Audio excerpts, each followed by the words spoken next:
Hi viewers! After a little bit of a hiatus, I am back with a brand new episode of Collections Unboxing. In case you've forgotten, my name is Emma Daly and I am the Director of Collections and Exhibitions here at the Seward House Museum. So I have brought out a pretty special collection of artifacts for our viewing, artifacts that once belonged to Emperor Maximilian I of Mexico. But who was Maximilian, and how did William H. Seward come to have some of his possessions? Why don't we find out? Maximilian was born Ferdinand Maximilian Joseph in Vienna in 1832 to the House of Habsburg-Lorraine. He was an Austrian Archduke and the younger brother of Franz Joseph I, Emperor of Austria from 1848 to 1916. Given his European lineage, it is surprising that Maximilian would one day be crowned Emperor Maximilian I of Mexico. How did that happen?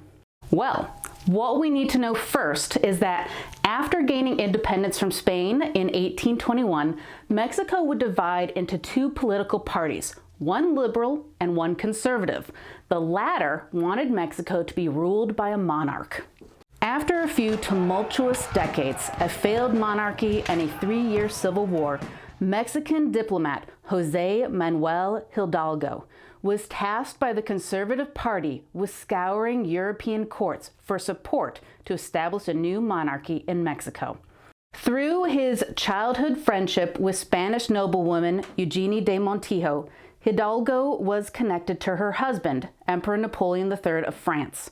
Maximilian of Austria was at the top of the list of potential candidates, and with French military support, he was installed as Emperor of Mexico in 1864.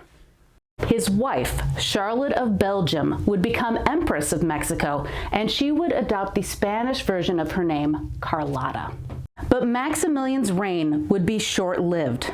To the surprise of his conservative backers, Maximilian supported liberal policies, positioning himself as a benevolent protector of indigenous peasants rather than the landed gentry. The legitimacy of his rule was questioned by other foreign powers, especially as the United States still recognized President Benito Juarez as the head of state for Mexico.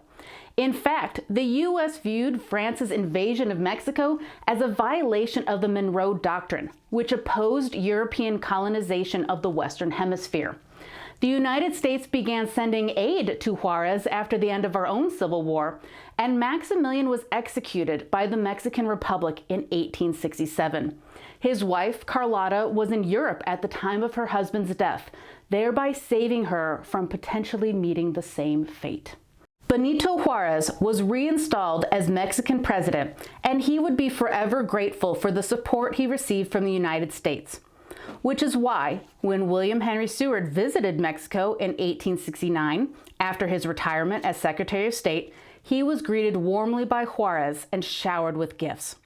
While we have some of these gifts, like various paintings, on display in the museum, we also have this special collection that was in storage of artifacts that belong to Emperor Maximilian.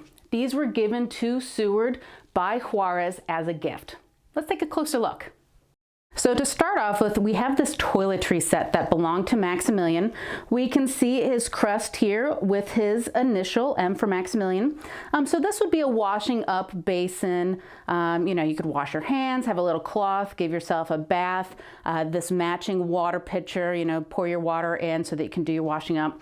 Now, originally I thought this was actually a butter dish, but upon doing some research, I discovered it is in fact a covered soap dish, which makes much more sense, of course. We do also have this glass here. Again, we've got the crest and the M monogrammed on it. And finally, and this is probably the coolest piece we have from Maximilian, we have his branded watering can here. Was he watering his own plants? Probably not, but you gotta do it in style even when you're a servant. Well, thanks for joining us for a new episode of Collections Unboxing. I'll catch you next time.